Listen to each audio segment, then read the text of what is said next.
Good morning, college football and Sooner faithful. It is week 4 of the CFB season. It is the heart of it, and things are getting in full swing. I'm your host, Joseph Quinton. Welcome to GamedayU. As always, joined by Colin Kennedy, Madeline Roberts, and Josh Calloway.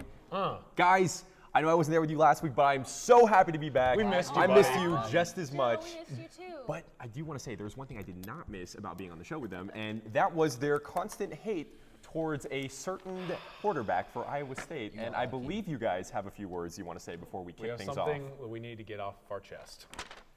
This is a formal apology letter. This is a show first, by the way, the first ever formal apology issued on GamedayU. This is addressed to a one Zeb Noland, and it goes as follows. Dearest Zeb, we, the talent crew of GamedayU, hereby state our regret.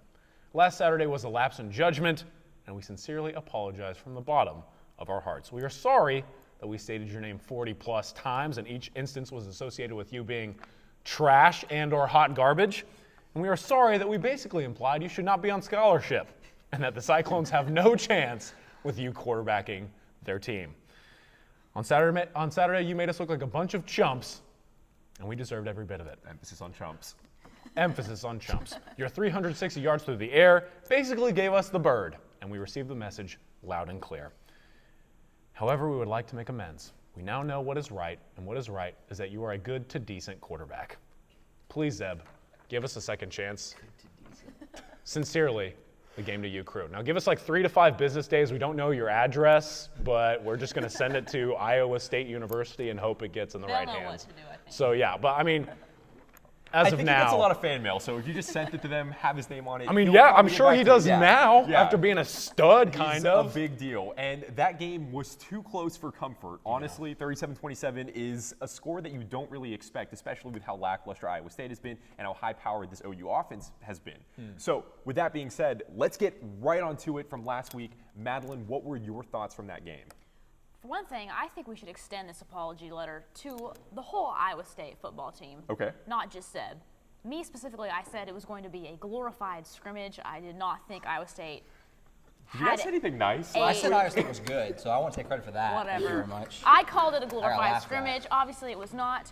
Now, I think part of that is that, I think all of us just kind of overlooked how good Iowa State really was. Not me. Whatever. Leave me out of that. They scored 3 points the week before against Iowa, so it was kind of like, what is this team going to do? Obviously, like you said, Joe, they come out there, score 27 points, hold it only 37. On OU's end, I think the biggest thing was just the big mistakes they made. We all remember the Grant Calcaterra fumble. Yeah. God, he's a bum. We'll get I back. called him out, and he we'll did get not back to step that up. later, I think. But obviously, that gave Iowa State good field position. They go down the field, score a touchdown.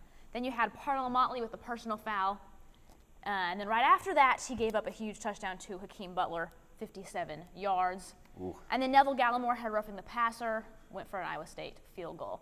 So that's 3 huge mistakes, 3 things that you do not want to see from 3 of your top guys on the squad. And that just led to Iowa State just staying in the game and really scaring OU, I The think. in that Parnell one. Motley flag, too, is something that could definitely be mentioned. That late hit and suddenly there's laundry on the field. You can't do that. I mean, let's focus in here. And, of course, in a hostile environment like it was over there in Jack Trice, as you said, too many big mistakes. It was a bummer to see. Maybe the heat was getting to them, but who knows? It was Colin? toasty. Yeah, that's what I heard. I mean, look, this was a nail biter, but there's a reason why the nail biter went to a nail in the coffin, courtesy of Austin Seibert. Yes, ladies and Thank gentlemen, you. I gave him my blessing. Finally. You're welcome. Thank And he you. went Thank you so much. bananas on the Cyclones. Okay, 3 of 3 field goal wise, along with 42. Best kicker in the nation. 13 points on the day and sent each one of his kickoffs out the back of the end zone. He went off. And ladies and gentlemen, this is a weapon that the Sooners will continue to capitalize on moving forward. Oh my goodness, is he good. And he finally got a chance to showcase it. Of course, the one time he got his a little bit of a chance was in the first game with that, 53-yard field goal. That was long. That was a long one. Give him a break. But hey, we talked about upright, it. it's close. Josh was like, hey man, give me something about Austin Seibert. I was like, look, I think he's going to have a field goal or 2. Of course, I was a little bit off because he went bananas. But man, Austin Seibert was clutch this past Saturday, and I really want to see what he does moving forward. Of course, he's now inching closer to that record I mentioned in show number 1. I think he might get there if he continues to have these types of performances. But Austin Seibert, man, he is the reason why they won that game against Iowa State. Very impressive to see him go out there and show out. I loved what I saw from Mr. Seibert. No squib kicks from Seibert that weekend. All right, Nope. Josh, take it away. Well, the main thing that stuck out to me was Iowa State's intro. It was like the coolest intro in the history of intro. Oh my cool. gosh. It was So so cool. Other than that, I like wanted Iowa State to win after that intro. No, but the main thing to me is how much they miss Rodney. I feel like I'm pretty worried about the team now. My expectations have dropped a little bit because the run game was nowhere near as good. They had 171 yards on 39 carries. That's 4.4 yards a carry. That is pretty good drop off of where they were the first two games. Granted, it was a road game and stuff. What? I said it doesn't average a first down. It's not me. No. They had over 8 yards a carry against FAU and over 5 against UCLA. So they took a significant drop. Their leading rusher was Kyler with 77 yards. Exactly. That's not what you want. So, Sermon only had 74 yards. Sutton and Pledger did like nothing on the ground. So that worries me a lot. You can kind of see the offense is nowhere near as good if they're not going to be able to run the ball successfully. And they, other than Kyler just scrambling, they didn't really run the ball successfully. So that really worries me a lot going forward in games that are maybe like today where it's rainy and you need to run the ball. Yeah. I don't know. So we'll see what happens going forward, but not a good start, I thought, to the post-Rodney injury run here. I mean, Oklahoma football is built on the run. That's what's a little bit startling, is you knew that all the pressure would be on this group of running backs to sort of go out there and fulfill some expectations that have been placed on them. I mean, all week, to your point. Lincoln Riley and the crew were like, hey, we've got dudes we're fine, in the running back room. Yeah. We're fine. And Saturday told a very different story. So it's definitely something to keep an eye on. I don't know how we all feel about the running backs in that room. I personally have been high on Trey Sermon for a while, but he didn't show much. Yeah. Okay. What's going to happen? So before we move on, I want to touch on a quick point because not just us, we weren't the only ones talking about how this is a running back school. We produce, or OU produces big running backs. And everyone on the coaching staff said the same thing throughout the first 3 weeks, that the depth in that position is unreal. Right. So with that being said, from what you are calling a lackluster performance against Iowa State, do you think that that was just one outlier, or do you think that there might be legitimate problems? I mean, I mean, going into this season, Rodney was the guy. So they course. practiced and performed like Rodney was the guy. Suddenly, the guy is not there anymore. We talked about this last week. Trey Sermon was amazing last year. He had some huge games specifically against Baylor. So I think this is a bit of an outlier because these guys need to find their footing again. Trey Sermon needs to say, okay, I'm the guy now. Marcellus Sutton, TJ Pledger need to say, okay, I'm more relied on now. So I do think it was an outlier. Obviously, time will tell if it was. But I just think, I mean, these guys need to get used to the fact that Rodney is gone. It's true, it's reality, they need to get used to it. So I tend to think it's more of a legitimate concern because Sermon, he had the Baylor game, he didn't do anything until like the fourth quarter. So, and then Ohio State, He didn't really showed. play until the fourth He was quarter. not in the game. He was not even Well, I mean, in the game. Either way, he wasn't doing anything. So Ohio State, he had plays, but he didn't. He never had like a game, even a full game, where he was just like, God, just keep feeding him. Like that never really happened. I don't know. I feel like the run game is definitely nowhere near what it was with Rodney, and that's a problem, I think. So I'm pretty concerned. It's a little bit of both. I mean, look, Trey Sermon has shown flashes, right? He finished, according to a couple of different outlets, as the Big 12's leader in yards after contact with about 4.8 after being hit. And there were games like Baylor or Oklahoma State where he shut it down. Ohio State, he played a key role. But there were also games where he did not necessarily step up. And I think another part of this too, which I'll touch on a lot later, is Marcellus Sutton still adjusting to his newfound role. So it's a little, I mean, we're going to have to see a couple of weeks from now what it truly is. But both concerns are valid. I mean, it may be a little bit of adjustment, but it also may be the fact that there's not a talent to match what Rodney Anderson brought to the table. You're And I not think going that's to a win. very valid conclusion. I feel like you're not going to win against really good teams when your leading rusher is your quarterback. And Agreed. he also was the leading in carries too. So like, I don't know. We'll see what happens. Obviously, maybe it was just one game, but I like first drive, I was like, they miss Rodney. I guess can we'll they miss just Rodney. have to wait and see, especially today, which might be a game that we'll actually need to see the run game actually pull definitely through. if it's like bad But weather like it could be. it's going to be something to follow throughout the season. We don't know what's going to happen, but let's go ahead and say what we think about this week's coming game. It is a new week. It's the last of the non-conference games. It's a late game. The weather is bad. There's plenty of things to go on. So, Madeline, big storyline coming into today's game. Well, going off of what I talked about the Iowa State game, I mean, OU was the better team in that game, but those mistakes kind of kept Iowa State in the game. So when it comes to, avoiding making mistakes, That's what you have to do to beat these teams. And I think especially against Army, a triple option team that Mike Stoops and the defensive guys we talked to this past Tuesday said, this is hard to simulate in practice. It's hard to practice against this kind of offense that we don't run here. So especially against something that they're not used to seeing, I think mistakes could be something that hurts OU in this game. So they need to definitely work to avoid those. Okay, last year, funny conversation that I had with the guys who were on here last year was that the service academies consistently every year are always in the top 5 in the fewest penalties because they're the service academies. Why wouldn't they be? So I definitely see where you're coming from. I think that's also another point to watch for. But yeah, let's keep moving. Discipline. What's up? I mean, okay, so What's up? this is more of a storyline that I'm following, not just for this game, but really throughout the season. And Okay. it's one instance that immediately looking at it didn't mean much, but as soon as it happened to me, it meant a lot. Caleb Kelly is a guy that came into the University of Oklahoma heralded as one of the best linebackers that they could potentially see in a long time.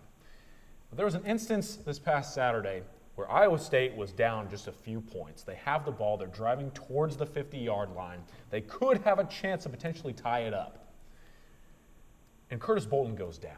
Okay, and he's been one of the better players for Oklahoma so far this season. And when you sub out a guy, you think to yourself, okay, this team is driving. They have one of the best running backs in the Big 12. We got to stop them before they get in the end zone. And a big play is not something that could be ruled out here. Who are we going to put in to go alongside Kenneth Murray and make sure that nothing happens in the middle of the field? Obviously Caleb Kelly, right, Colin? Caleb Kelly would be the indication, right? What I was about to give you your answer choices. A former 5-star or a walk-on? OU took the latter. Now, when it happened, everyone was like, well, it was just one play.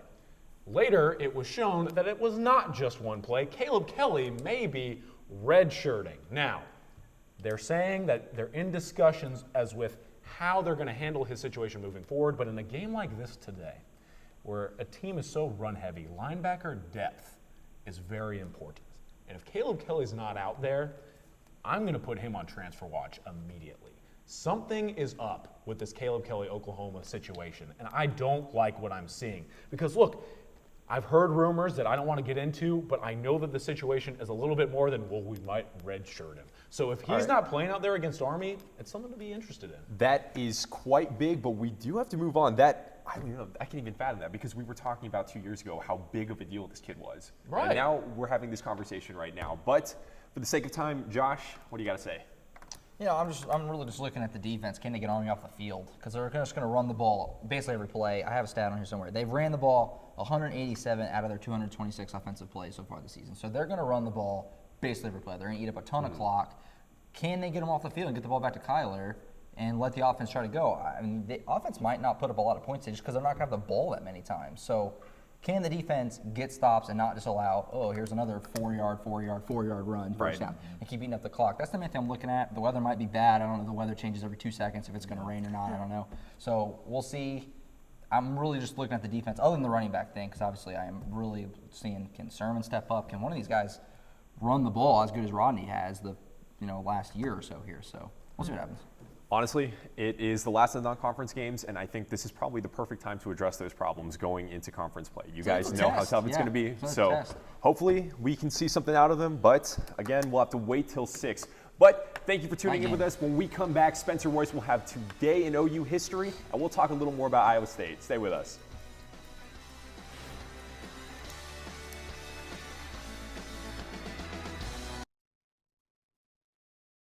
September 22nd, 2012.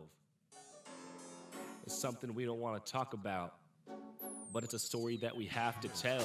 The Oklahoma Sooners came out early, kicked a field goal, and went up by 3, but then a pick by Landry sent the boys in Crimson and Cream spiraling. I'm not talking about a pretty pass. John Hubert and K-State tore up our grass, but yes, I'm talking about Owen Field. They call it Gaylord Memorial because OU got killed. Listen, this really is a touchy subject. Blake Bell was at the goal line, but the big man muffed it. Tough luck. Kansas State didn't suck. They were undefeated. Colin Klein was a truck. Nobody predicted a score of 24-19. No one thought OU would lay down. Well, the Cats just kept fighting. The running game wasn't alive, and the Sooners died by their mistakes. 3 total fumbles, and Kenny Stills was locked up chains. So lame. The number 6 Sooners took that L. Man, it was 24-19.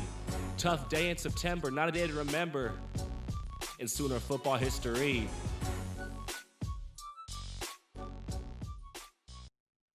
All right, thank you, Spencer, for that little blurb.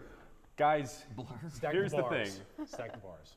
Ever since I can remember being a kid, watching OU football, tuning into ESPN, whatever I saw, I never remember a day whenever OU would go to another school in the Big 12 and they would just outright dominate them. They always seemed to play down to their opponents, and that's been the case in the past couple of years. Even teams that were on neutral sites, take the Houston game, other teams that OU has played in the past, last year specifically thinking of Baylor, last week at Iowa State. Yeah. These road woes, these neutral site woes have been consistent despite OU being the heavy favorites. It's always probably in your best interest to never bet on the under there, but whatever. So I'm curious about what you guys think about OU's road performances. They obviously are not going to have that big of a slate this year. They only have 4 more away games, and one of them's a neutral site with Texas. But with how last week went, do you guys think that is a point of concern?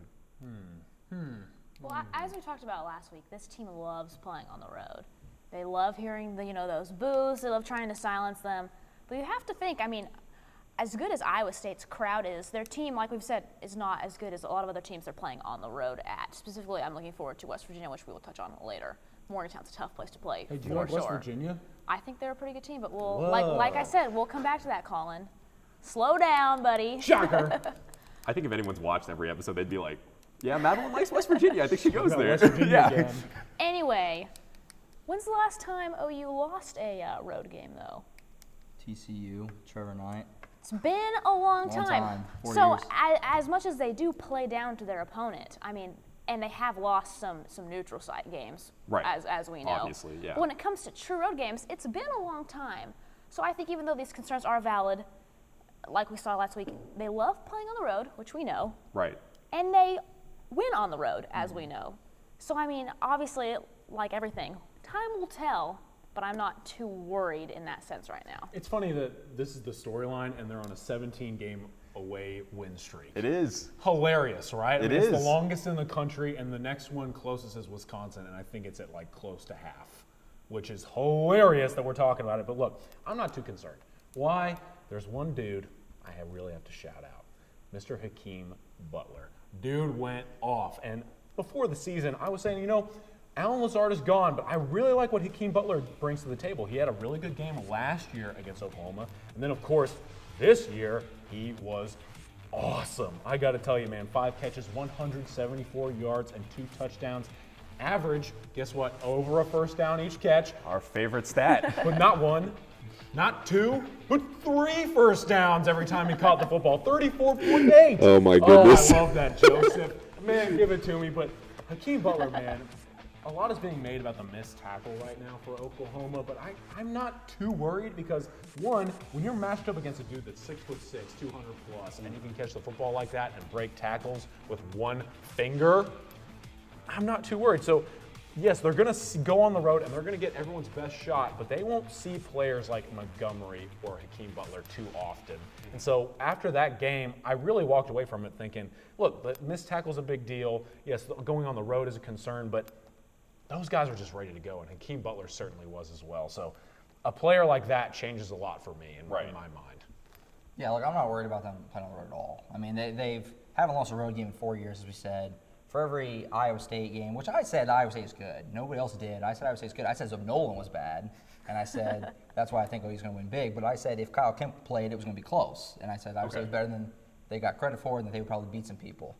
So I think Iowa State's pretty good, and their home field is good. But for every Iowa State game and Baylor last year, there's Morgantown 2 years ago where they win by 1,000. There's Kansas State, that was 15, where they beat them 56-3 or something. There's Columbus, there's Knoxville, there's all these road games. They win on the road all the time. So playing a semi-close game against Iowa State, I'm much more worried about the home games because they've lost home games much more often than they've lost road games. Which is crazy to think Never about. strike the stadium. So seriously, the Iowa State game last year, the Ohio State games, they've dropped some suspect home games recently, a lot more than road games. So no, I'm not worried about them going on the road at all. That makes me almost feel better about the West Virginia game and the TCU game in a weird way that it's on the road. They play better on the road typically. So Okay. That's how Can I we feel admit, about though, that the Houston game was basically an away game? I mean, it was in Houston. It was in Houston, even though it's technically not. There was more OU fans than Houston fans there, so I'm not going to call that It's a true, game. but It's a gray area. yeah, still, it's besides the point. We talked about these neutral site games last year in the Rose Bowl, a couple years ago, OU Texas. Plenty of times that it has been a case and problem, but you guys do make a good point. They're home games, they're suspect losses. So unless OU just drops the ball against, like, I don't know, West Virginia later on in the season, I don't really think there might be any problems, but we'll see. But the team, the coaches, everybody is looking forward to week 4. It's 1 week at a time. There's not much else. It might not be the most exciting stuff in the world, but they're preparing, and here's what they had to say. Quick review of the Iowa State game. One of the things I know that we really didn't cover Saturday after the game, but that we really felt like was a strength. I'm very, very happy with how we played on the defensive line in the game, specifically.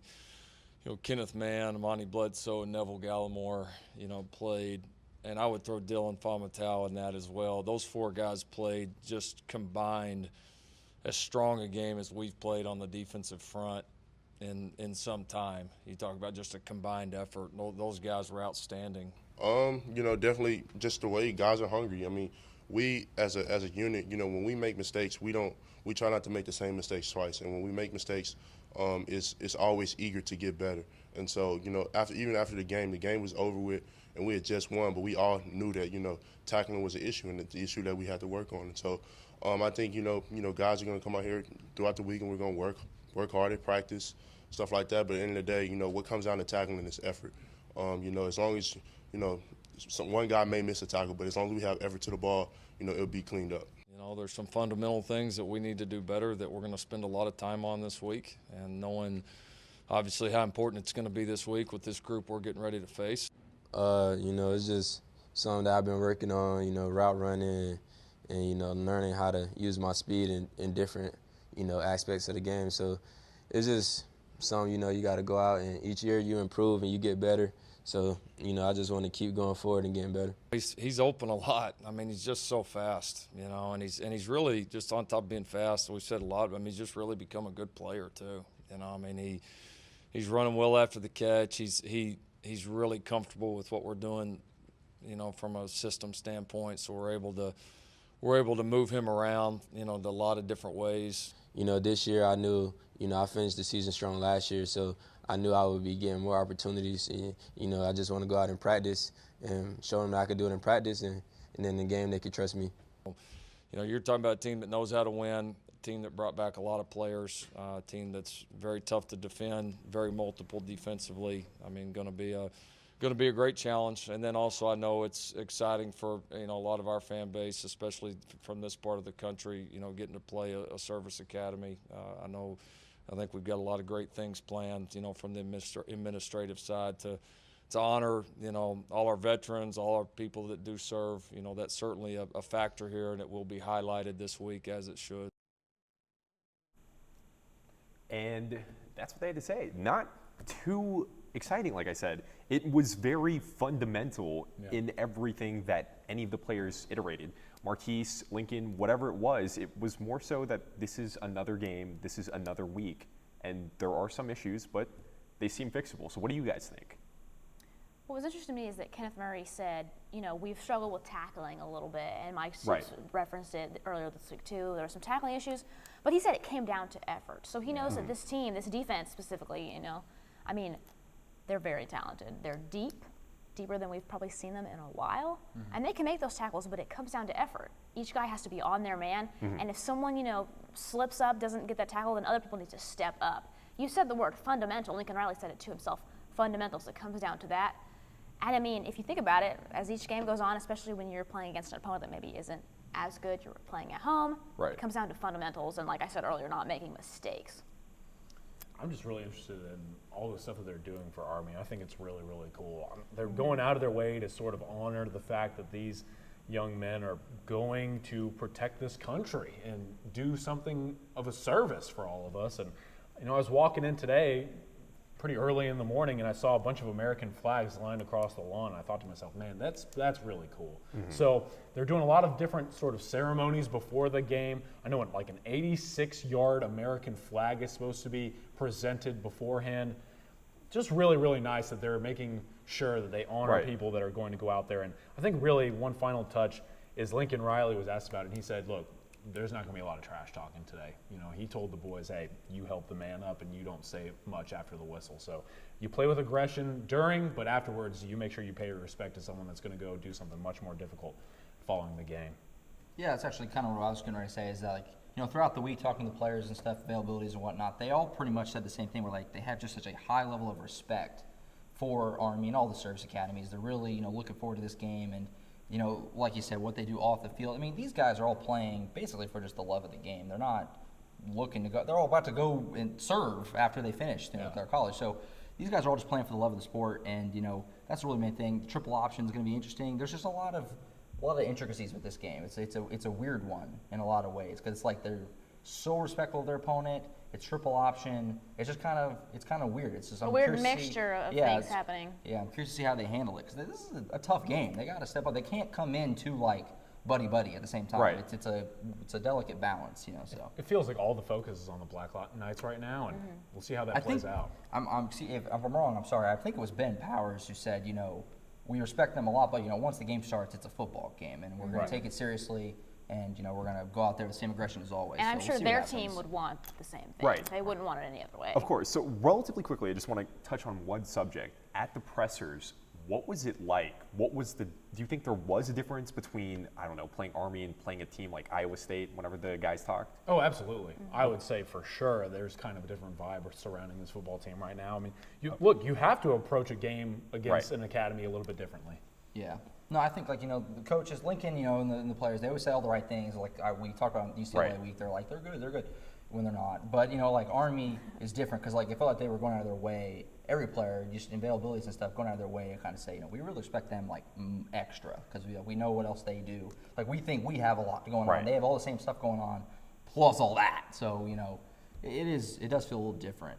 A lot of respect, for sure. All right, you couldn't have said it better than any one of us. Well, we are going to take a break, but when we come back, we won't be here, but the studio team will be with a 2-minute drill. So don't go away, stay with us. Matt Bowling.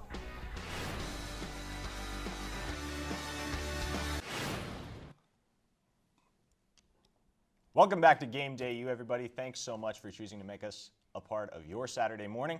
Back here in our Gaylord Hall studios, I'm Parker Thune. I'm joined by this motley crew of analysts. Spencer Royce, the man with the bars. Parnell Motley crew. Oh, boy. That's a rough crew to be on after last week. Lauren Linville, the biggest Auburn fan in this building. Whatever. That's actually true. I don't want to hear it. Are you not? I do like Auburn. Are you the biggest Auburn fan in this building, probably? Probably. All right, Probably he's right. so. Down here on the end, making a cameo today, the man we call Bowling for Soup, Matt Bowling, looking spiffy. Looking so nice. Thanks, guys. So good. So good. All right, y'all. Well, we have a bunch of college football games to get to today. We're excited to bring you continuing coverage of it. For now, we're going to head right into our 2-minute drill. So I'm assuming y'all know how this works. I'm going to present you a topic of discussion. You will have 2 minutes or less. I mean, you can take less if you want to, but 2 minutes at most. You're running up against the clock here to give all your thoughts, all your analysis on this topic. This week's topic, one-loss college football contenders. So among the teams that have already stumbled through the first 3 weeks of the season, which team sticks out to you as the most likely to get back in the thick of the college football playoff race? Matt, we'll start with you. Well, Parker, in evaluating the one-loss teams, I took kind of a two-pronged approach, okay? The first thing that you have to look at is how bad was the loss? And for TCU, my one-loss contender, the answer is not bad at all. They lost in a neutral site game to number 4 Ohio State. Really, the only thing that kept them from winning that game was mistakes on offense and special teams. You saw a strip sack recovered for a touchdown, a pick six on a shovel pass. How often does that happen? They even had a blocked punt that set up a touchdown for Ohio State, and they also had a missed field goal. You take away those mistakes, I mean, TCU literally gave Ohio State 14 points on offense. They scored 40, subtract that, that's 26. Offensively, TCU wins this game. That math checks out. Okay. Yep. Wow. Offensively, I also thought they moved the ball very well. I mean, they put up 511 yards of offense against what is supposed to be a pretty good Ohio State defense. They also defensively, I thought they were with them. They were with them on every play. You saw the cornerbacks, I thought, did fairly well in coverage. Another thing you can use to evaluate a loss is how did it affect their ranking. TCU's AP poll ranking only dropped 2 spots as a result of this game. They went from 15 to 17. The second prong to this approach is, do they have enough quality win opportunities left on their schedule to make up for the loss? You look at TCU's schedule, they have 3 upcoming opponents who are in the top 25. You've got number 5 Oklahoma, number 12 West Virginia, and number 15 Oklahoma State. They host the Oklahoma teams and they travel to West Virginia. Guys, if any one-loss team is still in this, it's TCU. Well, you bring up some good points, Matt, but let me ask you one thing. I feel like TCU is just, your classic Big 12 team in that, can you name anybody on that defense? Not really. Go for a lot of offense and not a lot of defense, and I feel like that's more than anything what hurt them against Ohio State, was not having that legitimate defensive front to stand up against Ohio State's offense. All right, Lauren. Who do you think she's going to talk about? I wonder. Let's find out. Well, I'm going to go with Auburn, Oh, how Parker, about that? and Spencer. I'm sorry, but that has nothing to do with me being a fan. Their one loss, we know, was to LSU, and it was a super, super close game, and they came back from a 10-0 start. LSU obviously has a stronger defense. They looked stronger in the game, and so I think that's something that Auburn's going to have to work on. Jared Stidham threw 2 interceptions, and if that continues, that's going to be an issue for them. But as far as Auburn's schedule, they still have 3 huge games on the road, Mississippi State, Georgia, and Alabama, of course. So as long as they can win those games, I think that they have a really good chance. Now, if they lose one of those games, it's over for them.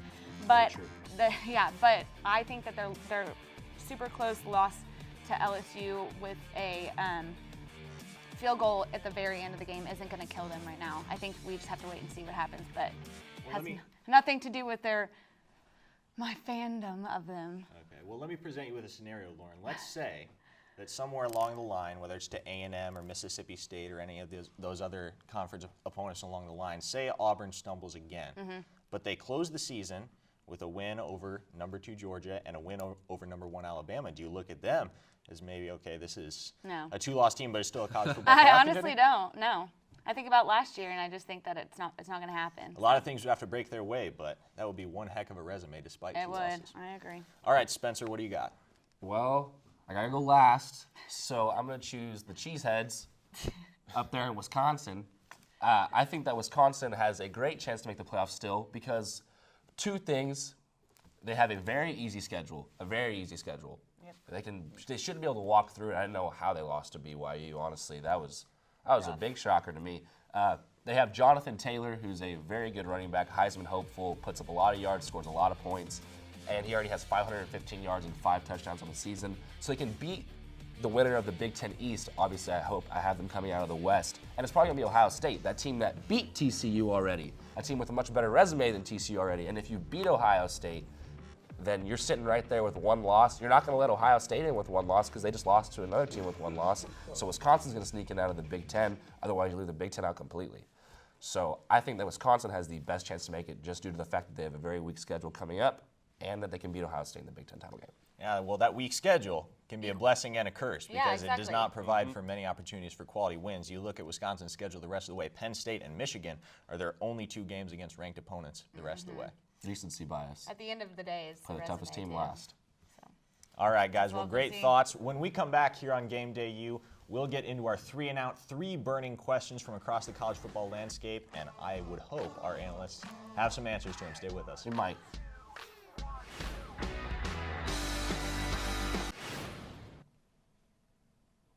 Welcome back to Game Day U. Coming up in about 20 minutes, we'll send it back out to the remote team where they have further thoughts on Oklahoma's upcoming game with Army and their schedule the rest of the way. But for now, we're back here in the studio. Parker Thune here alongside Spencer Royce, Lauren Linville, and Matt Bowling. And it is time for 3 and Out. I'm going to pose you My favorite. 3 of the hottest topics of discussion from across college football, and y'all are going to get a chance to give me your thoughts on those topics. So let's start with a team that we touched on last segment, Ohio State, going 3-0 throughout the duration of Urban Meyer's suspension, including that big win last week over TCU. Guys, how seriously do we take Ohio State as a title contender now that they've gotten past that stretch of their schedule without Urban Meyer? Matt? Well, Parker, I'm just not completely sold on this Ohio State team as a CFP contender, and that's for one specific reason. They have a very specific flaw in their defense, and that's the defense's tendency to give up big plays. Here are some of the ones they've given up through their first 3 games. Against Oregon State, you had a 49-yard touchdown pass, 80-yard touchdown run, 78-yard touchdown run, a 31-yard run that set up a touchdown. Against TCU, you had a 93-yard touchdown run and a 51-yard touchdown pass. As I mentioned last segment, they gave up 511 yards of offense. So my question is, if teams like Oregon State and TCU can find a way to exploit some of the cracks in this defense, what's going to happen when Ohio State faces an Alabama or a Clemson or a Georgia or even Penn State? Fair enough. Yeah. Lauren, That's your fair. thoughts? Okay, well, I'm going to go with the opposite of Matt. I'm going to go with, yes, I do think that they are a contender. Dwayne Haskins is a fantastic leader at quarterback, but I'll get more into that in a little bit. Obviously, Nick Bosa got hurt, had surgery and everything. We have no idea how long he's going to be out. That hurts bad. That hurts bad. But they have a pretty strong defense besides that. Draymond Jones, obviously, we saw the interception for a pick 6 last week. But the worst is still to come for Ohio State, obviously. Like Matt mentioned, they have Penn State, Michigan State, and then Michigan as their toughest games remaining. Now, if they can conquer those, I think they are for sure a contender. So we'll see. Well, I, for one, I know I said Wisconsin has the best chance to get into the playoff after a 1 loss that they had. But I think that Ohio State's not going to let them win. If that ever comes to that, I think Ohio State's actually going to be in the playoff. So you're going back in what you said?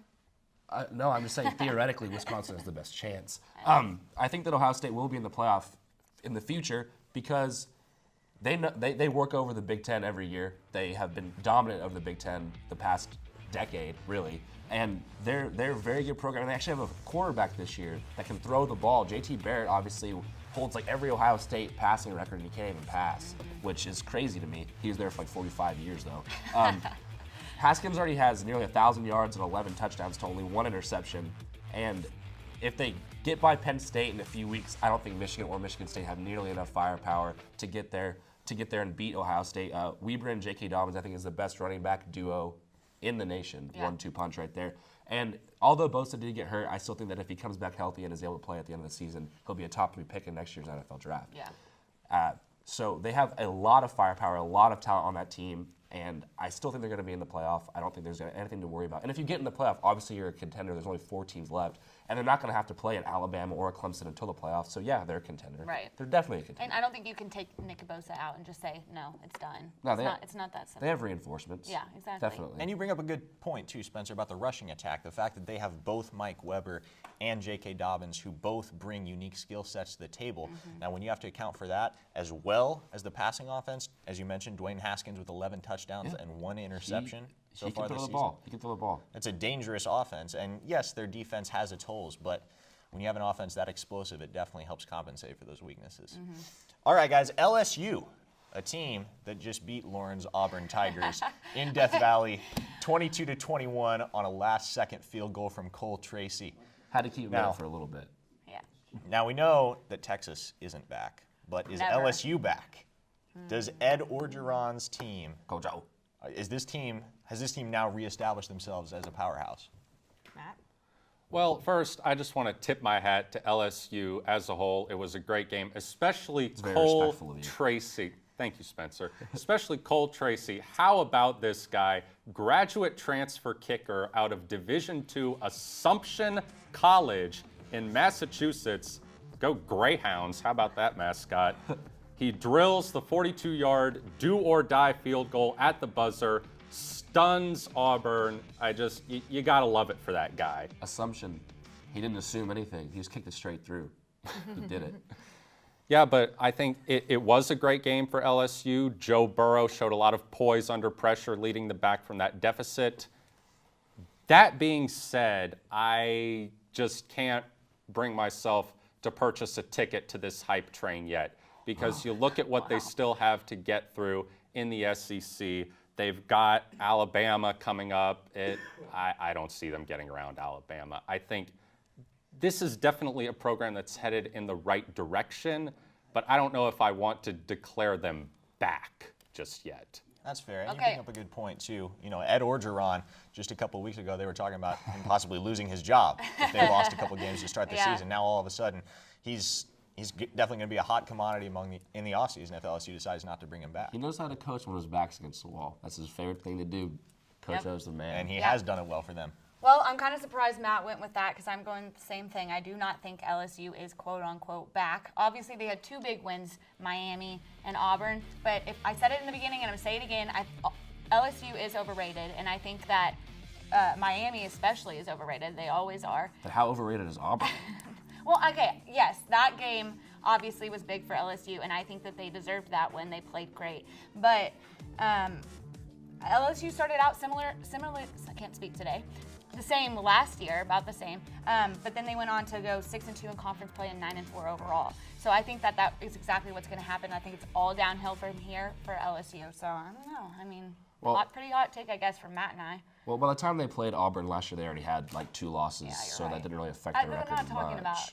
So they weren't going to go anywhere anyway. Also, not to get deep with you guys, but what does back really even mean? What like are they going to win the whole thing? Right. Probably not. But I think as a football program, they're definitely back. I mean, they're in the top 10. They have 2 top 10 wins already through just 3 games. That's true. So obviously, you have to say that they're at least in the conversation right now. They have the best resume of any team in college football up to this point. Coach O is moving them differently this year. They have so much more going on. Their defense is swarming the ball again. Joe Burrow is being very smart in the pocket, something they're not used to having. An average top 25 team would have less than a 25% chance of starting the season 3-0 with the schedule that they had, according to ESPN. That's insane. Yeah. They did it. They do look a lot better, I will say. I mean, obviously we have to stay calm. You still have Georgia, Mississippi State, Alabama, and Texas A&M, and that is a very tough gauntlet to move through. But as of now, how could you say that they're not back? They're as back as anybody, and they're playing just as good as anybody in the country right now. They're 3-0. You can't ask for anything more than that. They don't have any more games going on. So you gotta wait and see. But as of now, they're back. They're All right. B-A-C-K. I'm so glad you know how to spell. That's so nice. Thank you for you kind of have showing to, us. You kind of have to specify, going back to what you said earlier a little bit, you have to specify what does back mean. Yeah. I think LSU is definitely back to being a respectable Power 5 football program, not necessarily back to being a title contender. No, we just gotta wait and see for that one. And you know, this team has never really been the same since Alabama shut them out back in the national championship game in 2012. That was a fun one, wasn't it? That was 21-0. That was one of the most boring national championship games I've ever watched. what it's like watching Yeah, that. it's Paint ever dry. since then it's just been a steady decline for the Tigers, and it's good to see them finally back on a winning track because, I mean, let's be honest, college football is better when the blue blood programs are having success. agree with Certainly. And let's talk a little bit more about LSU because I don't think we even brought up Joe Burrow, the graduate transfer from Ohio State, playing great at the quarterback He's position. playing so for them. smart. That's all you could ask of him. I mean, nothing spectacular. He's got 540 passing yards and 3 touchdowns through 3 games. But the most important thing that I think he's doing, he's not turning the ball over. And how about Nick Brossette at running back, a guy that had almost no playing time throughout his first 3 years of school for LSU, now takes over the lead back role and has rushed for 331 yards and been a big part of why LSU has been able to start 3-0. All right, y'all. Final question for you on this 3-and-out. Let's talk about Notre Dame, another traditional college football powerhouse, and a team that had national title aspirations last year, and then it all kind of came crashing down late in the season. This season, they're 3-0. Give them credit for that. But they've had struggles. 2 very close wins against Ball State and Vanderbilt. Hey, not teams that Notre Dame should be A struggling win is a over win, necessarily. Parker. Come on Those now. are some good teams, man. Is Notre Dame in trouble, Matt? Yes, Parker, I think they are in trouble. Just And plain and there simple. are 2 things that I don't like about Notre Dame right now. Number 1 is Brandon Wimbush. This guy has simply looked lost out there at times. He doesn't look like a veteran leader. He looks more like a freshman trying to figure out this whole college football thing. I mean, he has 1 touchdown and 4 interceptions. He threw 3 picks against Ball State, and he probably could have had a couple more. I am not liking what I'm seeing from him through these first 3 games. I think it's a bad sign for Notre Dame. I really think. And we were promised some improvement from him in the offseason, and we just haven't seen that right now. The second issue that I have is Brian Kelly's nonchalant attitude towards his team's underperformance. This is what he said after the Vanderbilt game. He said, I mean, we're not going to beat you 52-3. We're going to grind it out. We're going to play tough, hard-nosed, blue-collar football. Brian, you're playing Ball State.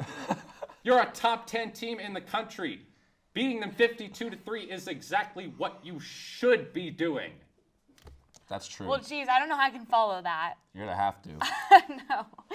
Okay, well, I'm going with no, they're not in trouble. I don't think that you can call a team in trouble when you're 3-0 going into week 4. I mean, obviously they had really close wins, but they had a big win over Michigan. I mean, it wasn't a big win score-wise, but the win itself was big.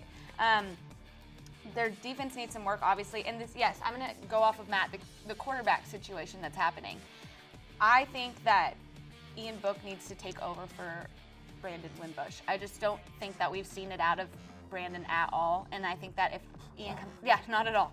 Ian comes in, I think that this team can look a whole lot different and stop playing this we're going to play both guys kind of situation, as we've discussed a ton of times on the show about a 2-quarterback system. So. And it's really jarring to see Wimbush's regression, because he was in the Heisman conversation Exactly. for a minute last year. It's wild. Now all of a sudden it's all just I come think that crashing just down. happens sometimes. So. Well, What you got? more like no, Dame, because they're not back. Give me some nuts on that one. Yes, what's sir. up. In perspective, I never thought that they mattered as a team to begin with, honestly. The question wasn't if they were back, Spencer. Well, they're in trouble. They're definitely in trouble.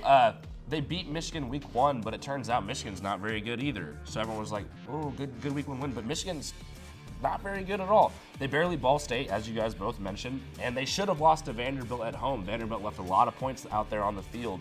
Wimbush has thrown 1 touchdown. That's 1 more than I've thrown, and I haven't suited up yet. That's just 1 more. And he has 4 interceptions. That's a pretty bad ratio. I'm a big ratio guy. Yeah. I like being in favor a lot, and that doesn't sound too good to me. If they ever play an actual good team, they will get trounced. So I guess they're in trouble, quote unquote, but I never thought that they had the opportunity to be anything but just something you pass over anyway. I wasn't giving them a time. And they've got Stanford and Virginia coming up, or Virginia Tech, excuse me. So there's no telling what's going to happen there. Yeah, If they lose one of those games yet, no. I think it's also alarming to see the fact that Notre Dame really doesn't have a bell cow running back.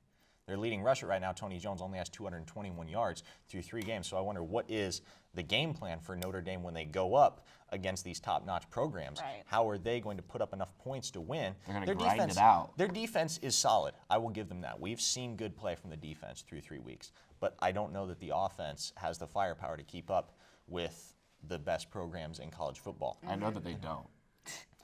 All I know that they do not. I mean, Spencer, just like you said, what's going to happen when they play a real team? I mean, I listened to Brian Kelly talk, and my first thought is, has he already forgotten about last year's Miami game? Has that already slipped his mind? Does he want to get exposed like that again? I don't know. Honestly, maybe. I feel like he likes being upset. Because that's exactly what's going to happen if he doesn't wake up and realize that his team is underperforming. Yeah. They're like. And you think about bad. Notre Dame with regard to their playoff chances. This is a team that, with their status as an independent, can scarcely afford even 1 loss. Right. They don't get that leeway. I don't think they should even be allowed to be considered if they're join a conference, beat something. I don't know, man. All right, well, that is going to do it for hour 1 of Game Day U. But when we come back, we'll send it back to the remote team to kick off hour 2 of our coverage. Stay with us here on Game Day U.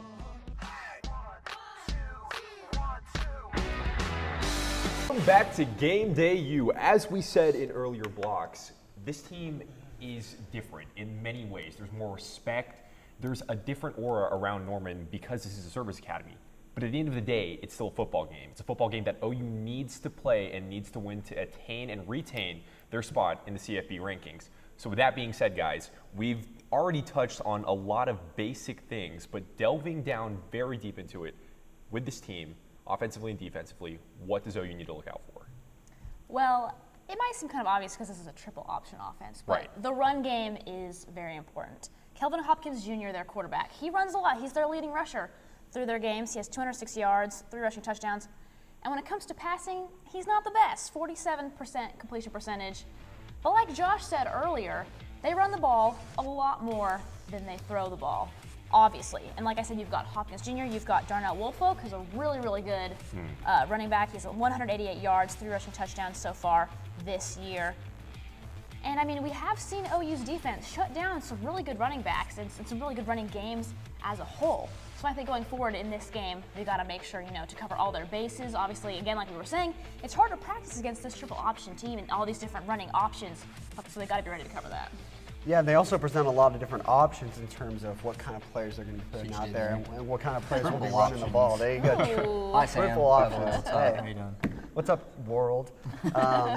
But like I said, Army, just tons of different options on offense when you talk about it in the backfield. You mentioned Kelvin Hopkins. He also provides kind of an arm that Army hasn't had in a while in terms of a passing offense.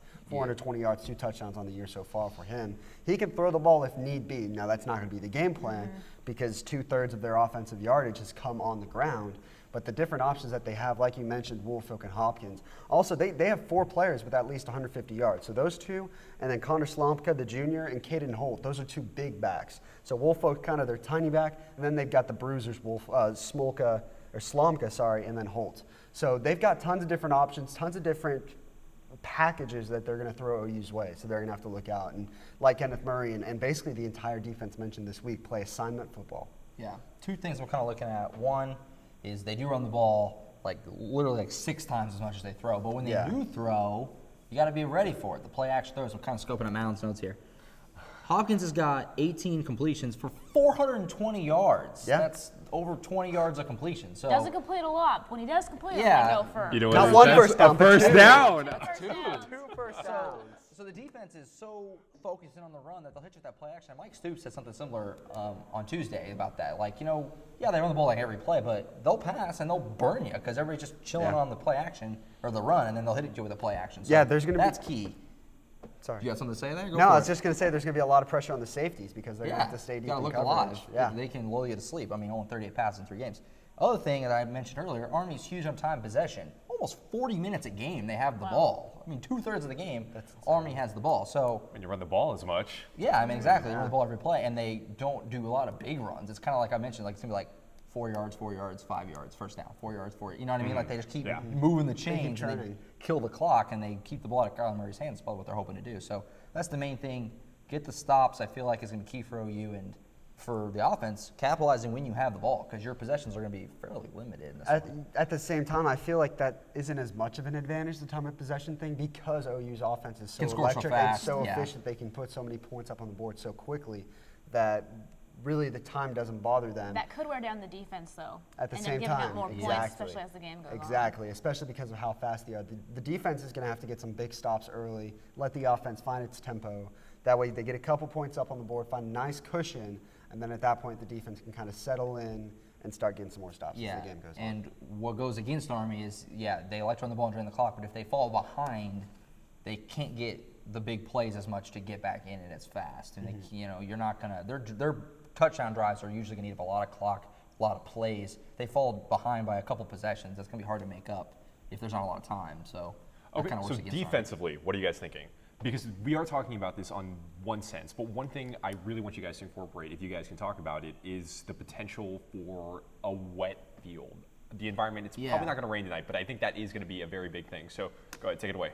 Well, this Army defense, they don't get a lot of pressure on the quarterback, only 6 sacks total on the year, but they're very disruptive in the backfield. They play a lot of disciplined football. They play Army football. They don't make a lot of mistakes. They're going to force you to make your mistakes. Yeah. And so this offense needs to be as efficient as it has been all year. Get off to a quick start. Okay. They can struggle a little bit. They don't create a lot of havoc, but they capitalize on their opportunities. One interception and 3 recovered fumbles in 4 games this year. That's a lot of takeaways, and OU has made a couple mistakes here and there that Army can potentially capitalize on. Joe, you mentioned the weather. I mean, even if we have a wet field, I don't think that's going to affect the Sooners too much. Okay. I think Kyler Murray throwing it to Marquise Brown or CeeDee Lamb over the heads of all the Army secondary guys, it's not going to be affected too much. I mean, yeah, you Right. can have a slippage here and there, but overall, I don't think Army's defense can match up with the arm that Kyler Murray has. All right. Probably not, but I will say, I mean, we don't know what the weather's going to be like. You know, I said earlier, it changes every 2 seconds, it's different. But if it's like really windy, we saw in the spring game, Kyler played pretty bad, and now that was super windy. But still, he kind of struggled a little bit throwing the ball into the wind. So we'll see if that has an effect. You know, the run game needs to step up if it's raining and it's ugly, because you're not going to want to throw as much. So we'll see if the Army, they're going to run the ball a ton regardless. So we'll see what happens with that. So my question for you guys is, because you brought up the receivers here, they do make big plays if they do make plays at all. So in OU's defense for their secondary, what do they need to do to make sure that doesn't happen, that they don't just get caught off guard? OU secondary? Of course, yeah. I mean, I'll talk about this a little bit more at the end of the show, but Parnell Motley, he looked really good at first, but then Hakeem Butler kind of figured him out. I think that happens a lot with these secondary guys, is that, the wide receivers are up against kind of figure them out. So I think as far as, this game goes, like Josh said, they might not be looking, too much to throw the ball, so they're not going to be expecting it as much. So I think they just have to be on their toes and really capitalize on the receivers, capitalize on their guys, like you said, be there. To me, it's just playing 4 quarters of complete football. Okay. And that's something that the secondary has struggled with for a while now, going back into last year and potentially even the year before that. You saw last weekend, the first quarter, Parnell Motley plays really well. Looks like he shouldn't be even thrown his way. Trey Norwood struggles. All of a sudden, Parnell Motley gets confident in his head and starts making mistakes. He's inconsistent. That's what we saw last year. And all of a sudden, Trey Norwood's playing well, and Justin Broyles is playing better, and Bookie's playing well. And then by the end, it's just a dumpster fire. But just 4 quarters of complete shutdown defense is what we need from the secondary. Yeah, it's what Kenneth Murray said it best. He said it's assignment football when you play Army. You have to, everybody just has to stay in their lane. Right. It's almost like you play a little bit more of like a zone type, because you just got to just focus on what you're doing. And for the secondary, stay on your man. Don't just like always assume the run, because even though they do run it the bulk of the time, they'll try to burn you deep. And they've done it fairly well. I mean, the completion percentage is pretty low.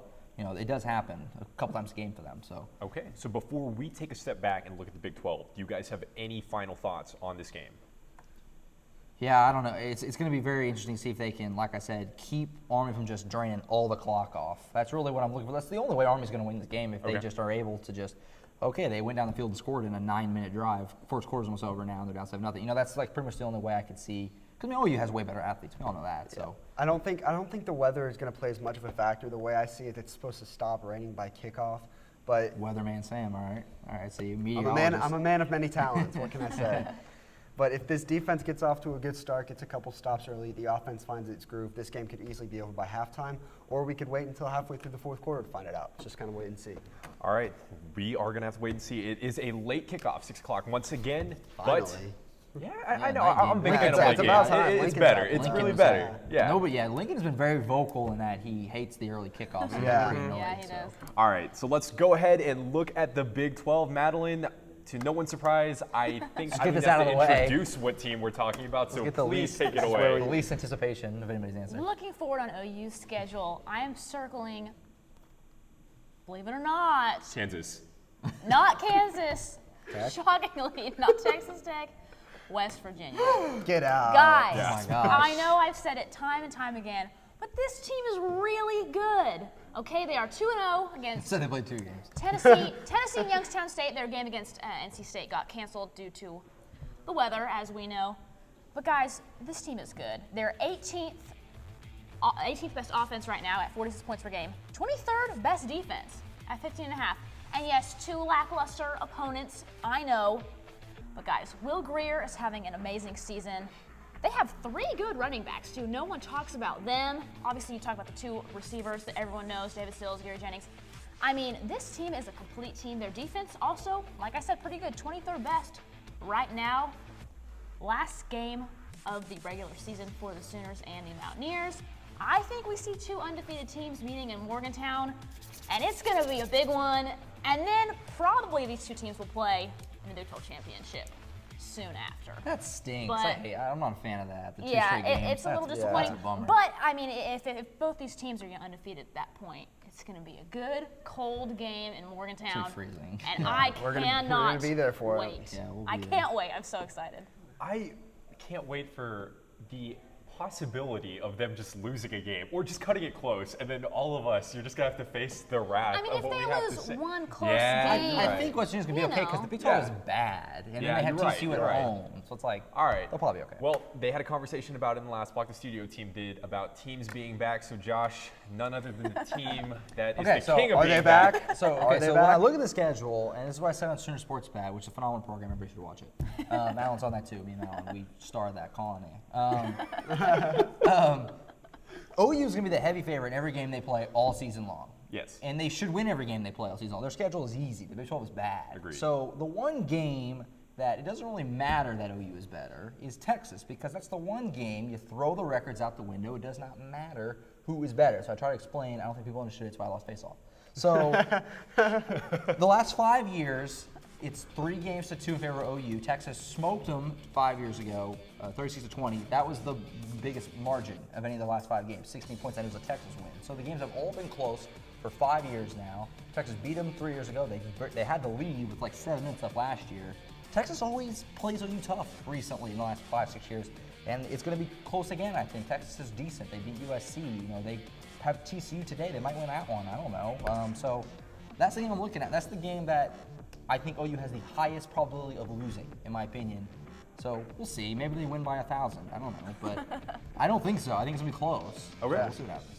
Yeah. Well, he said it. TCU. What do you think about him? Honestly, I was gonna pick Texas going into this because I was going I'm with Texas surrounded from the by start. idiots right now. Surrounded. Did you see the game in Morgantown 2 years ago? Or what about last year's Virginia game? That was 2 years Last ago. Virginia game bigger I than just the second started- half. 2 years ago. Kyler first play with West Virginia ran for 90 yards. Like I Might be a said, different story. Take it away. like I said, I agree with Josh. The Texas game, it does seem like no matter what, it's just competitive football, and those 2 teams are going out there for a win. It doesn't matter whether OU's 5th, Texas is ranked, OU's unranked, Texas is ranked. It's always a good game. But since you took that one, I'm going to come up with the only one that I could think of that I think is going to be a struggle for OU. West Virginia, right? No. TCU. Well, you took West Virginia. TCU would have been my second option, so I'm with you. TCU.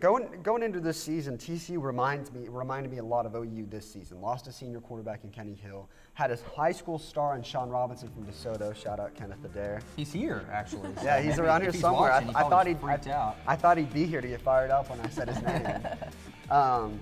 But an inexperienced starter, a high school star coming in at quarterback, and lots of talent around him on offense, especially Kevontae Turpin, Jalen Rager, his 9th year. Darius Anderson. Yeah, he's been there for a decade. He's the new Perry Ellis. I was going to say, He's been the at Perry Ellis of TCU the Big while Perry 12. Ellis was at Kansas. And but yeah, two losses last year against Oklahoma, once here in Norman, and then in the Big 12 championship. And we talked about it early in the show. You guys talked about it. The last time OU lost on the road was at TCU in 2014 with Trevon Boykin at quarterback. TCU wants revenge. They really do. And I think Gary Patterson always seems to get the best out of his players. They've got an interesting defense. They rotate a lot of players, especially along the defensive line, whether it's Ty Summers on the edge or in middle linebacker. So Gary Patterson can throw a lot of different things at Lincoln Riley, try and throw Kyler Murray off his game. It's going to be a very Do you like what interesting you've matchup. seen for Robinson so far? Because to me, he's been a little bit disappointing. He was a little disappointing against Ohio State, but at the same time, man, that's a freshman playing under the lights. It's hard to come out there and just play lights out against Ohio State, nonetheless, a very storied program. Yeah, but I'll say, shout out Matt Bowling. He said it. TCU, they could have won that Ohio State game. They could have. It looked They were in oh it. my gosh, they might pull this off. Really? So, yeah. If you some look at brutal it, mistakes cost them that game. So. Exactly. And if they can limit those mistakes, they're gonna cause some trouble for Oklahoma. I'm really, really, really interested when TCU plays West Virginia, which is the same week as Bedlam. That's a big week in the Big 12. So yeah, that'll be interesting. Last thoughts? Nothing on OSU? You guys just think that they're No. kind of there? All right. They're gonna put up a lot of points against Tech. They're gonna allow a lot of points against Tech. No. It's gonna be 4 hours and 90 points. Bob Stoops owned Mike Gundy. I think Lincoln Riley's going to own Mike Gundy as No well. love for little brother. Especially in Norman. I don't give them a chance. This I is just this don't. is kind of a turnover year. It's for the same thing Cowboys. for me as West Virginia, as TCU, as Oklahoma State. I've watched the last 5 years. West Virginia has not beat OU since they came to the Big 12. Right. TCU has since 2014. That was Trevor Knight year. Where that team was bad. They lost 5 games. Oklahoma State hasn't won Bedlam again since before Baker was here. Recent history, they own all those teams. Texas is the only one they don't. So that's kind of why I look at it.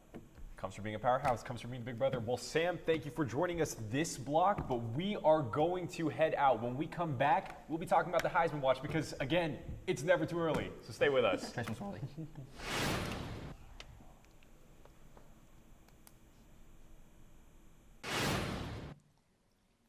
Welcome back to the studio here on GamedayU. I'm Parker Thune, and before we continue our coverage, it's time for this week's NFL Sooner Standout. This week, that player is D.D. Westbrook, OU's former star receiver and current member of the Jacksonville Jaguars. Along with quarterback Baker Mayfield, Westbrook was one of 2 Heisman finalists for Oklahoma in 2016. After his graduation from the university, the Jaguars selected Westbrook in the 4th round of the 2017 NFL Draft. This past Sunday, Westbrook has arguably his biggest game as a professional, reeling in 4 catches for 82 yards. A big chunk of that yardage came on this 61-yard touchdown that secured a win for the Jaguars. In helping Jacksonville to a 31-20 victory over the Patriots, Westbrook secured his status as this week's NFL Sooner Standout. Sooners doing big things in the NFL, y'all. We're back here in the studio, Parker Thune, alongside Spencer Royce, Lauren Linville, and Matt Bowling. And y'all, as Joe said, it is never too early to discuss our Heisman favorites. We've done it every week so far. We're going to do it again this week. Matt, I want to start with you. Who do you like right now in the Heisman race? Well, my Heisman frontrunner is also ESPN's Heisman frontrunner. He was #1 in their new poll released this week, and he is a name near and dear to many OU fans, and that is Kyler Murray. That guy on the A's. Huh? That guy on the A's, right?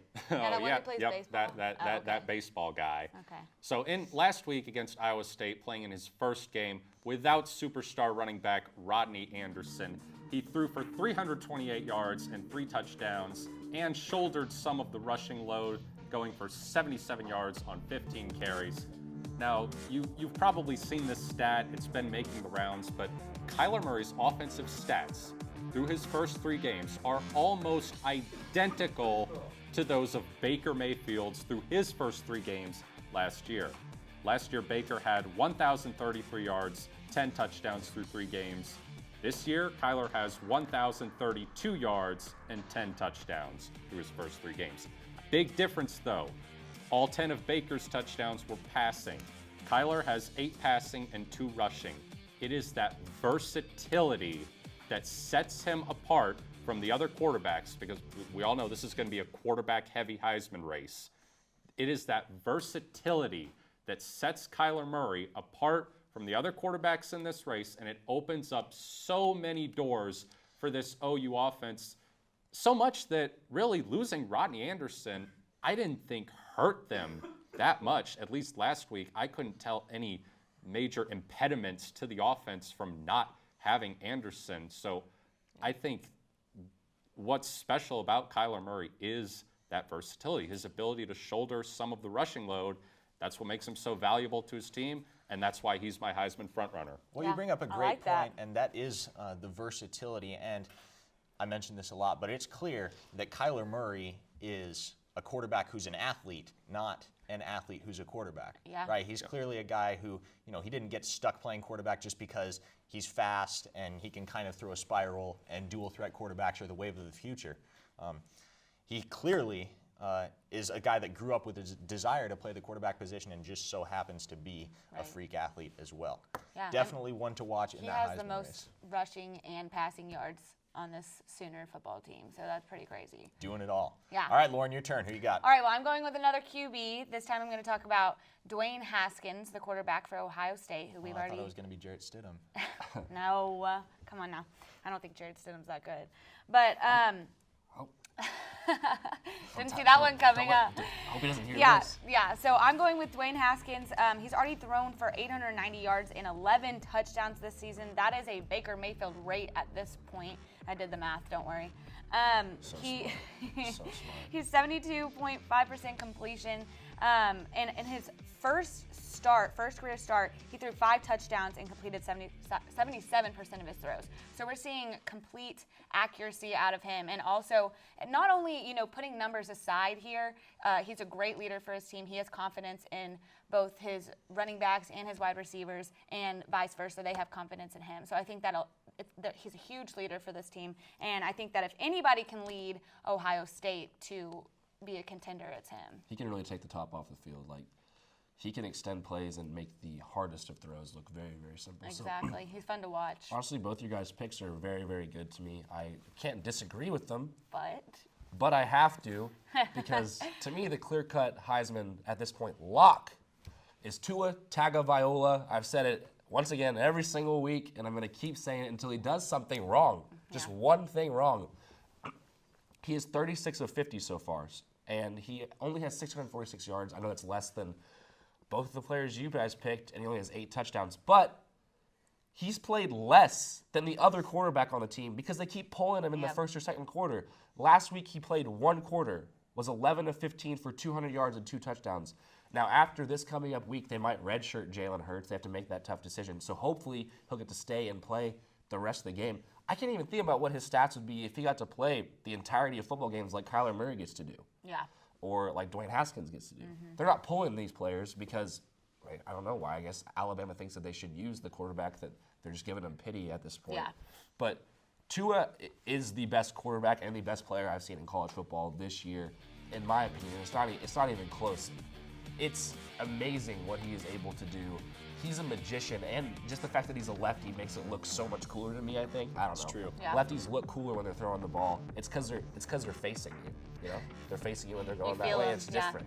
But no, I don't know about you, Parker, but I love Tua so much. I would like to mention that I had Tua picked out, but Parker said, Spencer's had Tua the whole time, so I'm just going to give him. So I agree 100%. Who'd you start with?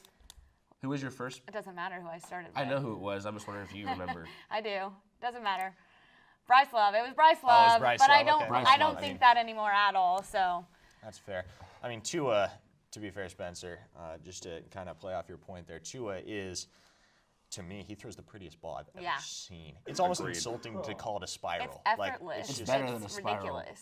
I don't know exactly what it is about the ball coming out of his hands, but it just looks majestic. It's because he's a lefty, dude. Well, lefties just don't play quarterback either. Yeah. When Michael Vick would throw like an 80-yard bomb, it would look beautiful. Oh, it was glorious. Yeah. Glorious. Lefty magic, man. Well, and Tua at the helm of this Alabama team, I think what makes them so dangerous is that now they have a guy like Tua who can throw the ball downfield with accuracy. His accuracy is unrivaled.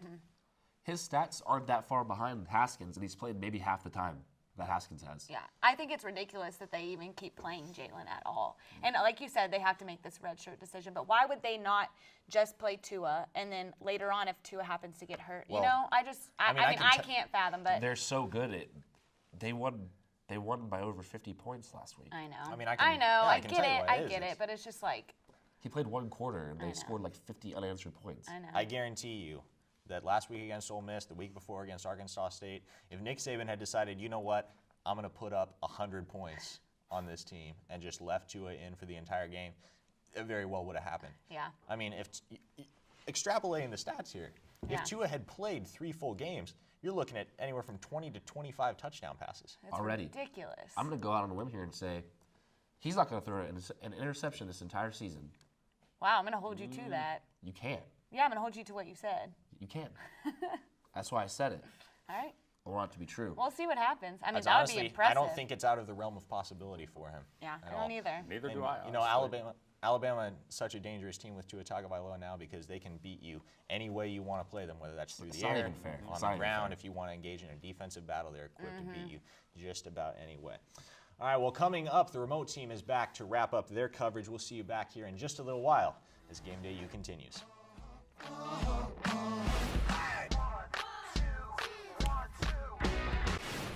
Welcome back to GamedayU. It is time for the final block, everyone's favorite section.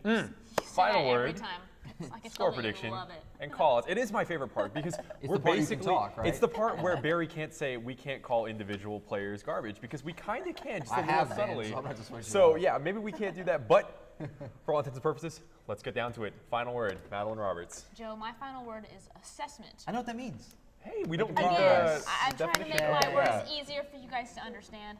Assessment is basically like a test or an experiment.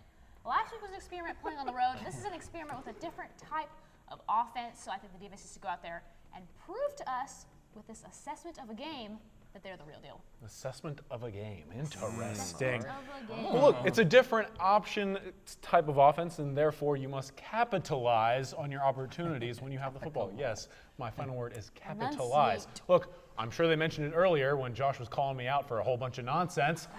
Army had the ball for 41 plus minutes last game against Hawaii. That is bananas. So Oklahoma's offense will not have the football very often, but when they do, they must capitalize on their opportunities and put the ball in the end zone. Do exactly that.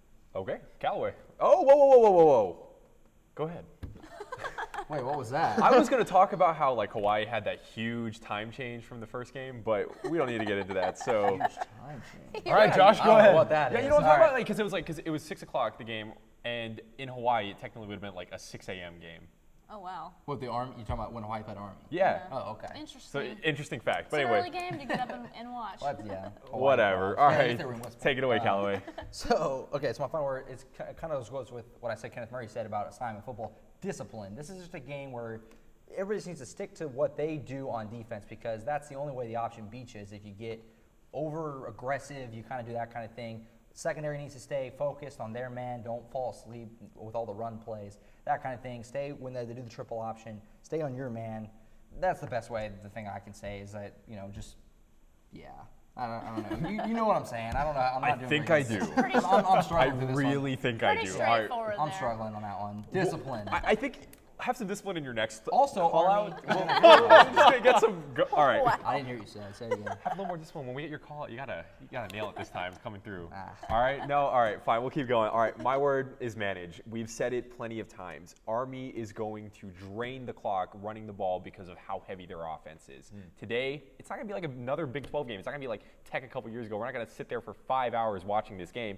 Might be like 3 hours. So if OU wants to be in this, they want to keep it close. They've got to manage the clock, and they've got to do it to their advantage where they can come out and still use their high-powered offense. All right, so Madeline, let's keep going. Your call out. Before I say that, I just want to say that I'm going to call out you guys for having boring final words.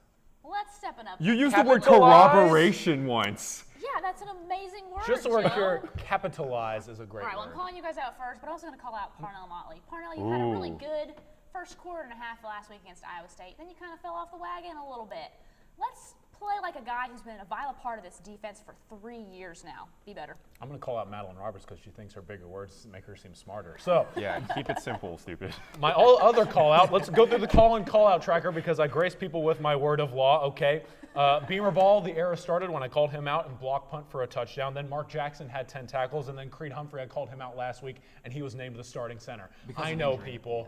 I have the word of law coming out of my mouth, so I will grace Marcellus Sutton with it because this dude, I was talking to a bunch of Oklahoma fans this week, and they were like, man, Sutton hits the hole hard. He's a good player. His longest run was of 7 yards, people. Let's pump the brakes. He has an expanded role in this offense. He's got to evaluate himself, but dude, I mean, one, he almost died potentially out there on the football field. I thought he was a goner. He came back and it was like, okay, cool. But he came back and he wasn't anything exceptional. I need to see more from Sutton if he's going to be the second back in this offense. Marcellus, step up. I have graced you. He had that Can sweet- I change my call out to Colin Kennedy for having too big of an ego right now? Everybody's I'm pointing calling to out her Madeline for Okay, her ego. I want you guys to know real quick that on his notes he put honorable mention Seibert, but That's my for point. real, all of us have been calling him and saying he's like the best.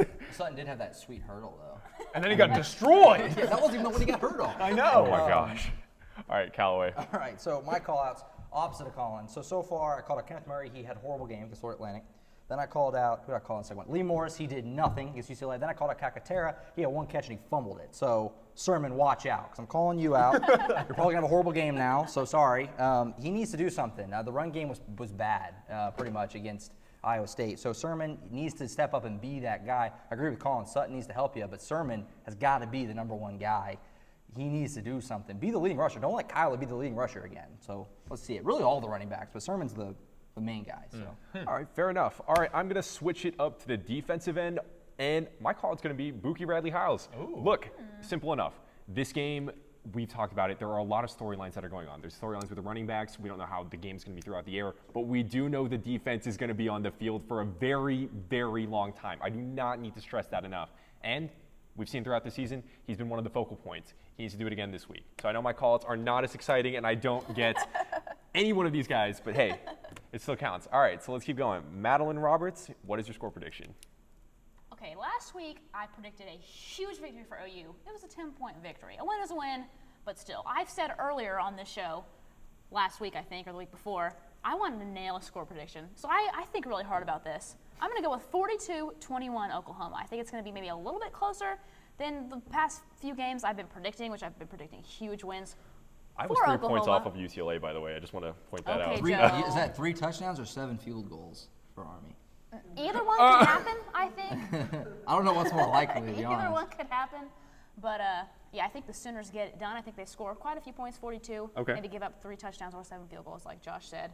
But, yeah, still a pretty easy win for the Sooners. I believe that I have a similar score prediction, but I will go with 42-14 Oklahoma. I think Oklahoma will have 3 scores in each half. What is that, 7 safeties or 2 touchdowns?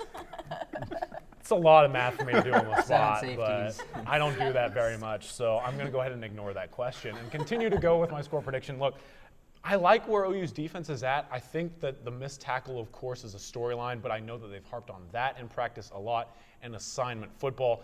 I honestly think that the linebackers are really, really good. I think that core unit is one of the best that I've seen since Travis Lewis and Tom Wirt were roaming the field. So I think that will give Oklahoma an advantage against the triple option attack.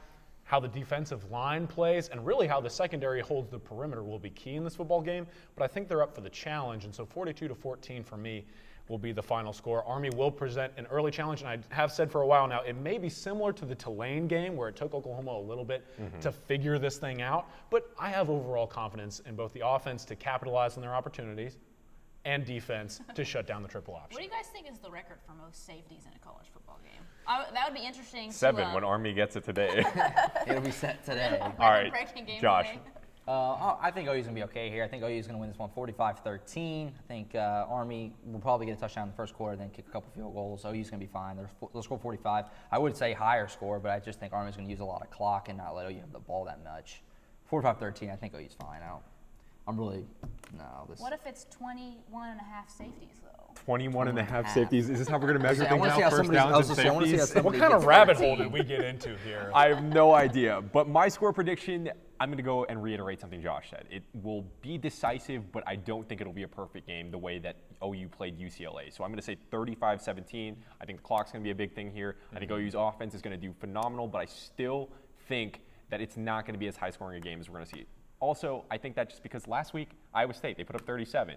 That's not exactly the best margin and not something that we think that I don't think they're reaching their potential if they hit that. So, yeah.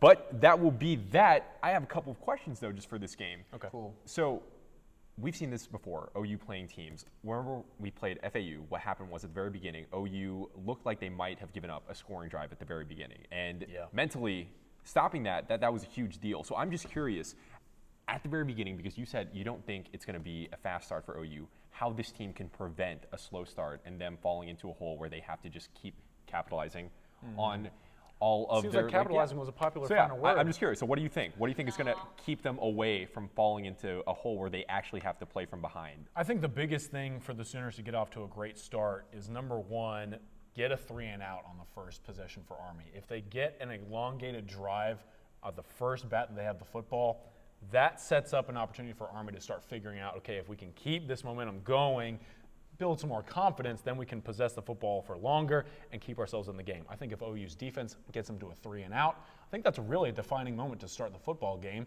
And then you just give it to the offense and see what happens. If you're Oklahoma, you get a 3-and-out defensively, I think you have to score on the first drive if you're OU's offense. I mean, look, you don't really know how many times you're going to possess the football in this football game. And Army's going to make things a little bit difficult. And honestly, I think Army's going to try a couple of things special teams-wise to maybe make things a little bit more interesting. Of course, we know that Sooner special teams right now is a huge advantage for them. But for me, I think it will be a very defining if OU's defense goes out there and gets a 3-and-out to make sure Army cannot get a sustained drive to begin the game. And if they score on the first drive, I don't even know if Army could answer, because that is 2 really detrimental kind of ways to start for Army. I don't know if you guys agree with this because this is kind of a broad statement, but it seems like in years past for this Sooner defense, if at the beginning of the opponent's drive they had a couple big plays, maybe got down to the 50, OU's 40, I didn't give OU a big chance to stop them. It just seemed like, at the very least they were going to score a field goal, but if they stayed in a good rhythm, definitely a touchdown. But it seems like this year they're a little bit better, and I said this in our second show of the year, they're a little bit better at making those adjustments down the field. So I think especially with this Army team that is capable of those big plays, both on the ground and through the air, like Josh was talking about, will they be able to, kind of regroup, say, okay, they're at our 40, our 30, our 20. Can we stop them? Can we hold them to a field goal? Can we, get a turnover? That'll be interesting to see if this defense can continue with those making adjustments that we've seen from them so far this year. Yeah. So, Army's going to run the ball a lot. We know that. This is the kind of game where they need to try and cut the drives down at least somewhat pretty quick, because the D-line's going to be tired. With how much Army's going to run these options. And I wouldn't be surprised to see Army maybe try, because they're the huge underdogs. I think they were 31-point underdogs last I saw. They're huge underdogs. I'm always surprised to see them maybe try that play action pass real quick, like first or second play. So that's the kind of things I'm looking at. I think OU's going to be fine here. I really don't think this is, we saw Tulane have a little bit of success last year, but I don't know. I'm really just not feeling like Army's going to hang around in this at all. Even if you can force them to a passing down, then that will send the message to Army, hey, just running the football is not going to get it done today. That's a good point, is first down is going to be big. Keep first down from being a real positive play. You make them lose a couple yards on first down, force them to throw, and they're going to throw, they're never going to do anything. So they have to adjust. That's key. First down is big. Okay. So let's go to OU's offensive side of the field. What do you think this game is going to be like for the receiving core? Good. I think it's going to be a good outing. Deep. Keep it simple. Honestly, I think that Lincoln Riley had a good point early on. Army's offense is going to get a lot of the attention in this football game, but Army's defense isn't too bad. So, look, it will be up to Army to choose one of the 2 poisons. Are you going to cover Marquise Brown, or are you going to cover CeeDee Lamb? We've seen them trade off back so and far, forth. clearly, you cannot cover both. One of them has had a huge game. It's impossible, but I think that OU's going to try and find who's getting less attention and capitalize on that. You don't really know who that will be, and I think that's up to Army to decide which one is the worst poison, but I think Oklahoma's going to try and capitalize on the perimeter for sure in this football game. I'm going to make a kind of bold prediction, not too bold, but so far we've seen either CeeDee Lamb or Marquise Brown have a big game that kind of switched off. I think they both have a big game today. Like I said earlier, What's I think big? Like over 100? Yeah, over 100, I'd say. 100 for each. each of Are we them. going to keep up with our deal that we each. made at the beginning of the show? What deal? About wearing the grill on air? Sure. If what? Sure. If Hollywood goes over 200? If what? Was? Why not? Like, that's not going to happen. You want to take that bet He on live had like television? 190 last week. I don't know why we're acting like. But it's Sure. Army, though. Sure, All right. Hollywood's agree with going that. over So, 200 today. If Hollywood just heard gets it. 200 yards, Madeline Roberts will be wearing a grill for our Hollywood's next going I over don't game know where I'm taping. going to get it, but okay, I'll agree to that. You better hope he doesn't get it then. Hollywood's going big today, and Okay. CeeDee's going big. Maybe Calcaterra does something. How about that? Now I'm getting crazy. No, I like Calcaterra. I'm glad you he woke seems up. like a nice guy. We already had I our want him to call-outs. do We well. already had our call-outs. I'm calling Come him on. out again. Why not? Dude, come on. All right. He had one catch and he fumbled. I literally, he fumbles. I texted everybody. I was like, yeah, that's why I called you why out. on Come earth are we on. saying Mark Andrews comparisons at the very beginning of the season? I I don't know. laugh Maybe in there's the a face reason of why Mark UCLA Andrews. didn't recruit you. I can't say that. Wow. That was subtle. I did not call him garbage, Barry. Gross. Hey, guys. He's supposed to be good. He I don't know is. what's happening? He is. Maybe he will be Okay. today. Well, excited for the game. You guys enjoy it. Thank you once again. But that will be it for us in the remote. When we come back, it'll be the studio team taking things off for the end of our show. So thank you very much. Stay with us.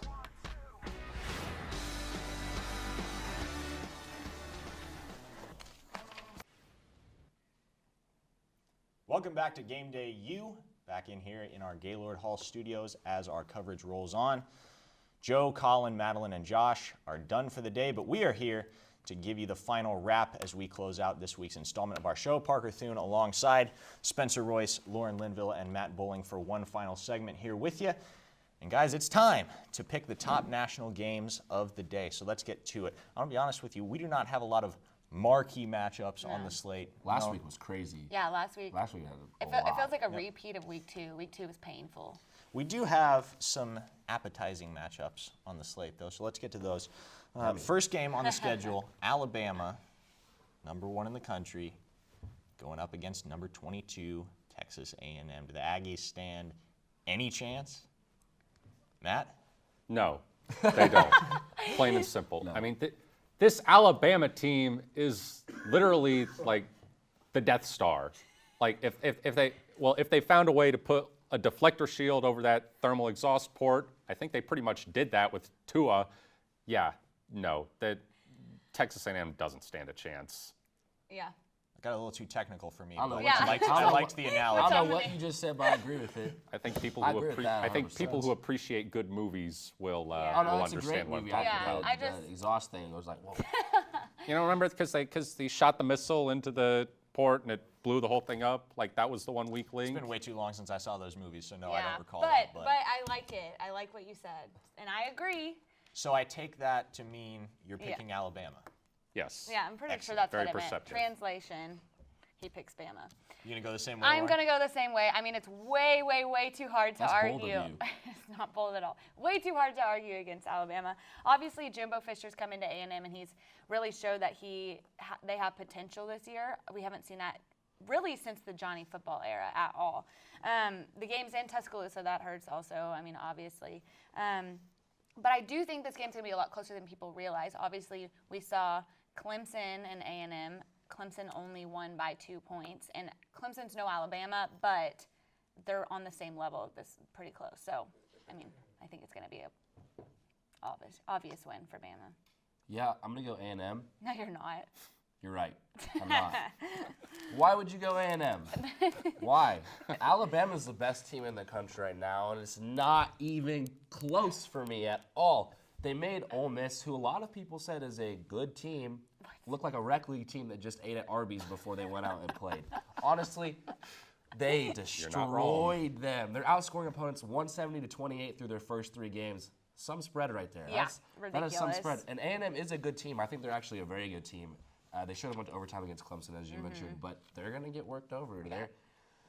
Alabama is going to do something this year that I don't think we've ever really seen.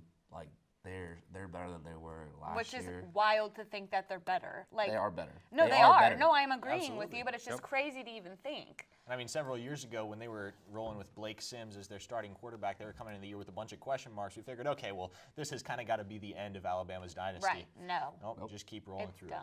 Let's Roll talk about- Tide. Let's talk about A&M though, because this is an interesting team. I'm curious to hear your guys' thoughts on where they're at, because obviously they hung with Clemson. You can argue they should have gone to overtime or even won that game. Obviously, Spencer, as you made light of, Alabama looks to be a far more talented team than Clemson, so they shouldn't have problems with A&M today. But where do you slot A&M in the national perspective? Very good, but it sucks that their schedule is the way that it has to Right, be. exactly. I think if you put that team in any other conference, they They would can dominate. and they would win. I wouldn't say they I could win think it. that- They could yeah. they're not going to win the SEC, but I think if you put them in any other Power 5 conference, they have a very good shot to finish 1 or 2 no matter what. It's what they deserve for joining the SEC. Yeah, hey, I'm not they bitter. dug their own grave. I might be a little bit. But, yep. You know, A&M is definitely not going to compete in the SEC this year, but No. obviously with Jimbo Fisher taking over the reins there, they're in good So shape for years to saving come. prodigy. There you go.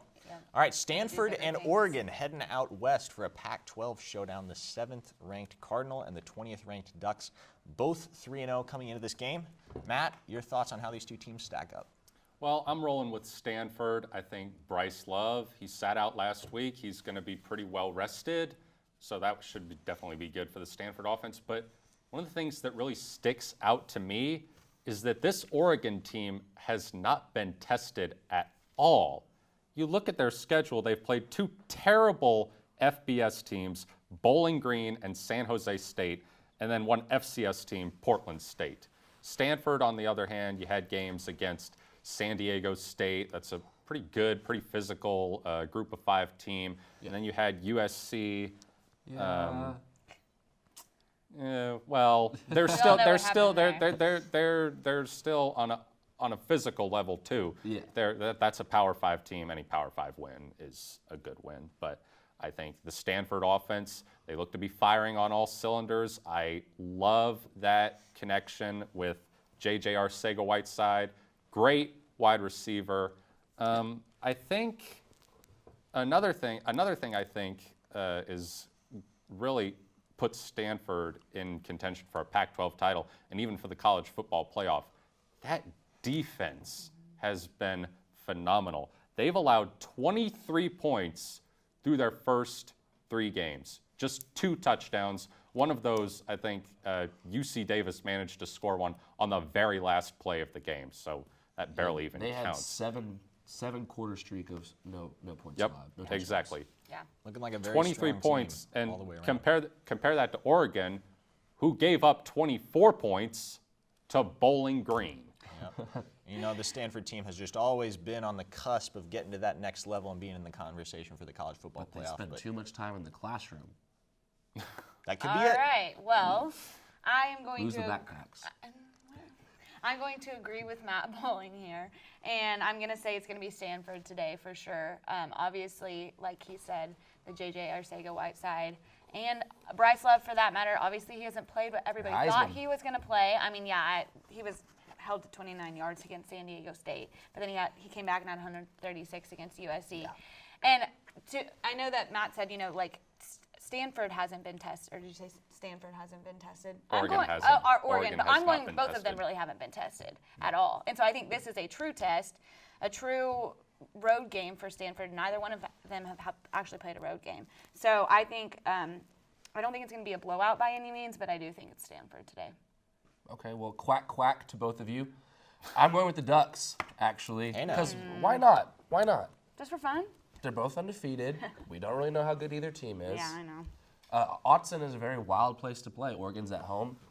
You're in the jungle. It could be wet. It could be slippery. Who knows what could happen, right? Justin Herbert's kind of playing a lot better than I saw him play last year. He already has nearly 900 yards and 12 touchdowns. He does have 4 interceptions, so if you can cut back on those, obviously 4 picks against those 3 teams, they're not very good teams. So yeah, I agree that it's a toss-up for me. I could see this game going either way. I could see Stanford even killing them, and I wouldn't be surprised. But I'm going to stick with Oregon because I think they have the juice this week. Okay. Stanford struggled last week early against UC Davis. They actually really did. They showed me that they're mortal, and USC kind of showed me that they weren't very good either. And after the Stanford-USC game, I thought, wow, Stanford might be legit. And then I saw how good USC really was, and I was like, I don't really know how legit Stanford is. So I'm going to go out on a limb and take the Ducks. Okay. And their uniforms are pretty dope, so why not? I mean, I would agree with that one. They haven't worn the same uniform since, 2007? No, they're like, what's his face? Deion Sanders with his suits. After each, every time he wears a suit, he gives it to charity. He has not worn the same suit twice in public, ever. When you're a 2-sport legend, I guess you can afford that kind of thing. Yeah. I wish I was on that level, but yeah. I would probably buy other stuff, though, like 4-wheelers. Cars. All right, well, buying into the Herbert hype, going with Oregon.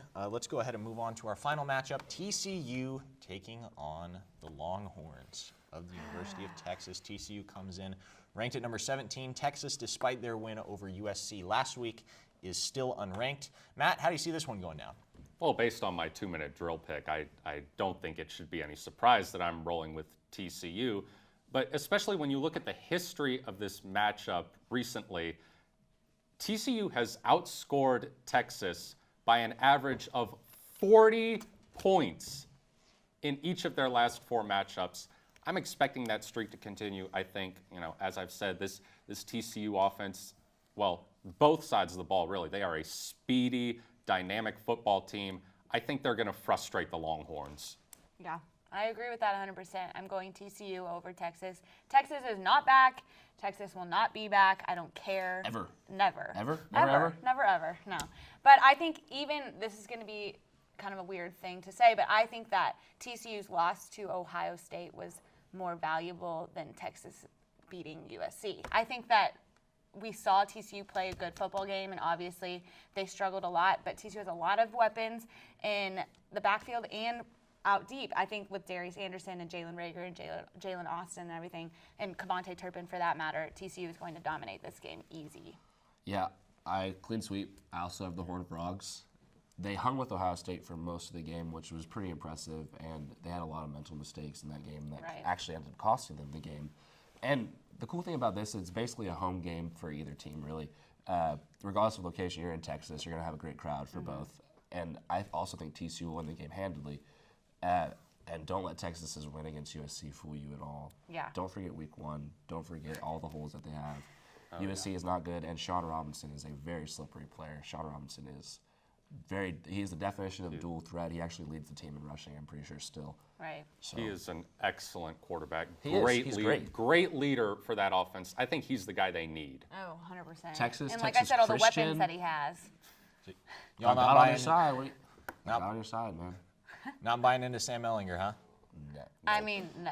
Can't say I disagree. All right, y'all. Let's get to your upset picks. Matt, My what do you think? upset pick, Indiana over Michigan State. Hoosier. Whew, man, this Michigan State team. In the words of Jackie Childs, it's outrageous, egregious, preposterous that they are still in the top 25. Everything about them has been mediocre. And I'm not even going to get too deep into the numbers here because sometimes all you need is the eye test. And you look at Michigan State's first 2 games, they have just looked sorry on all fronts. The O-line cannot block, and as a result of that, the run game is practically non-existent. Their tight ends have yet to record a catch. And this one's great. They have a quarterback playing punter.